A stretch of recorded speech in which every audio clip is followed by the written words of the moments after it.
Welcome! This is an overview of the periodic table of elements and its many uses in chemistry. What exactly is an element? Well, it's defined as a substance that cannot be chemically broken down to simpler substances. Elements are identified by the number of protons they have in their atoms. The precursor of the table as we know it today was first introduced by Dmitry Mendeleev to the Russian Chemistry Society in 1869. Mendeleev discovered that if you organize the elements based on their atomic weight, they have certain trends periodically. Though he didn't know about a lot of elements and trends, he was still able to get a pretty good organizational system, and that's what we use today. Let's take a look at how the table's organized. Vertical columns are called families or groups. Horizontal rows are called periods. Certain groups have specific charges that their ionic forms typically take. For group 1, it's +1. Group 2, it's +2. Group 13, it's +3. Group 17, it's -1. Group 16, it's -2. And group 15, it's -3. Let's look at family positioning. Family 1 is known as the earth metals. Family 2 is known as the alkaline earth metals. Everything to the left of what is known as the staircase is a metal. In the middle are the transition metals. The staircase is the metalloids.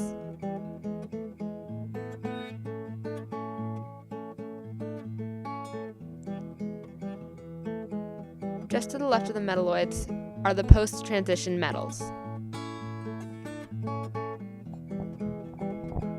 Group 17 are known as the halogens. Group 18 is home to the inert or noble gases.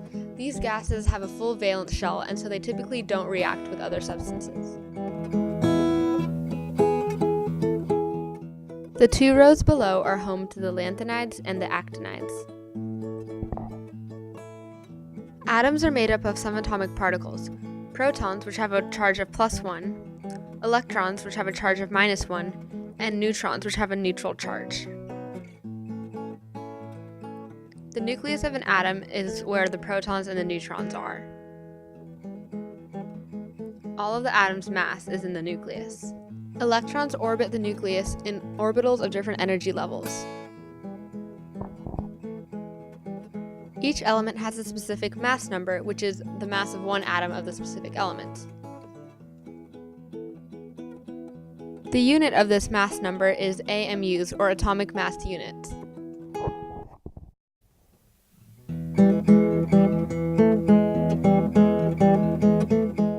Each proton has a mass of 1 AMU.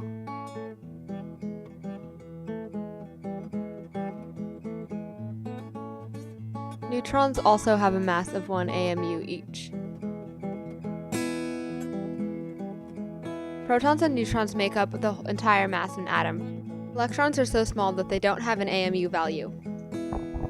Let's look at a random element as an example. How about cobalt? Looking at cobalt's box on the periodic table, there are certain important parts. The atomic number tells the amount of protons in the nucleus. The mass number is the average mass in AMU. Using this information, we can create a nuclear symbol. The symbol follows a specific form, where X is the element symbol, A is the mass number, and Z is the atomic number. Using this, we can make the nuclear symbol for cobalt.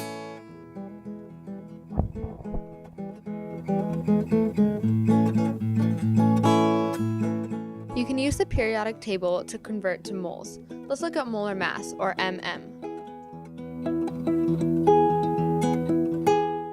1 mole of any substance is 6.022 times 10 to the 23rd units. Now this can be used for anything. So let's say you had 1 mole of guitars. Well, that would be 6.022 times 10 to the 23rd guitars, which, if you think about it, is a lot of guitars. But back to the point. 1 mole of cobalt is 6.022 times 10 to the 23rd cobalt atoms.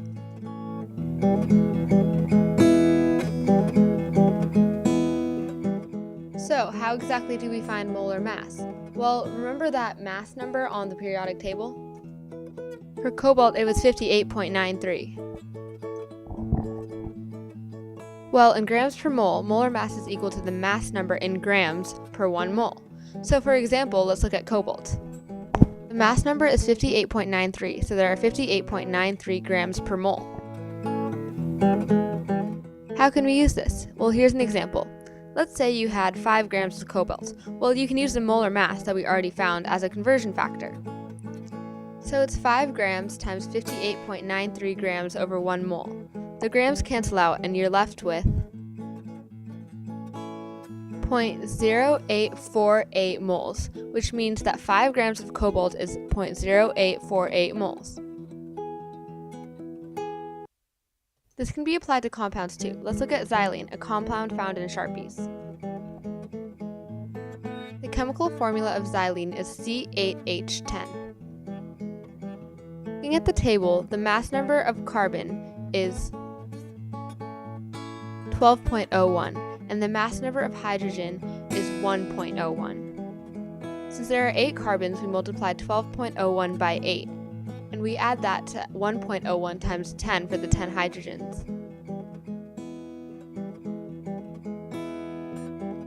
We get 106.08 as a result, so it follows that the molar mass of xylene is 106.08 grams per 1 mole.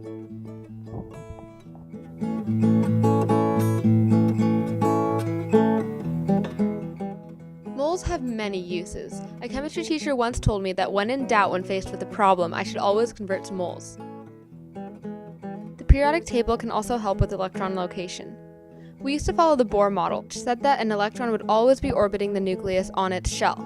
However, the Bohr model has been disproved. Instead, we know that an electron can be anywhere in the atom between the nucleus and wherever the last shell is. So there actually is no way to say where exactly or on what shell an electron will be. So we use quantum numbers to predict the location and spin to the best of our abilities. We won't go too in-depth right now, but let's take a look at what each number represents. The first quantum number, which is represented by n, represents the principal energy level where the electron will be found. The second quantum number, known as L, represents the sublevel, which is S, P, D, or F. The third quantum number, which is ML, represents which orbital the electron is in. The fourth quantum number, MS, simply says if the electron has a positive or negative spin. The periodic table also shows trends in ionic radius. Ionic radius is defined as half the distance between two nucleuses in an element. Radius size is affected by electrons and the pull of the nucleus. You go down a column, atomic radius gets larger. As you go from left to right across a period, atomic radius gets smaller. Using this trend, we know that the atomic radius of scandium is larger than that of zinc, and the atomic radius of oxygen is smaller than that of tellurium. We also see trends in ionization energy, which is the energy required to lose electrons, and electronegativity, which is the tendency to attract electrons.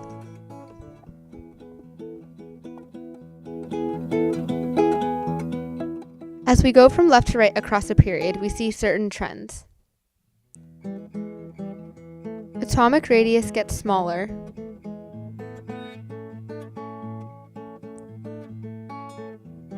While ionization energy and electronegativity both get larger.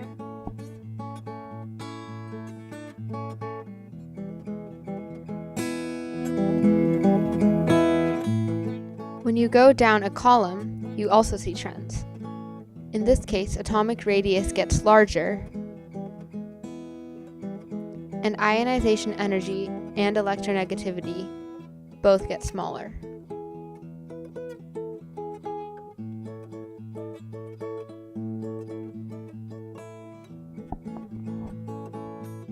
These are only some of the many uses of the periodic table. As we can see, there are many trends and organizations, as well as a lot of elemental information.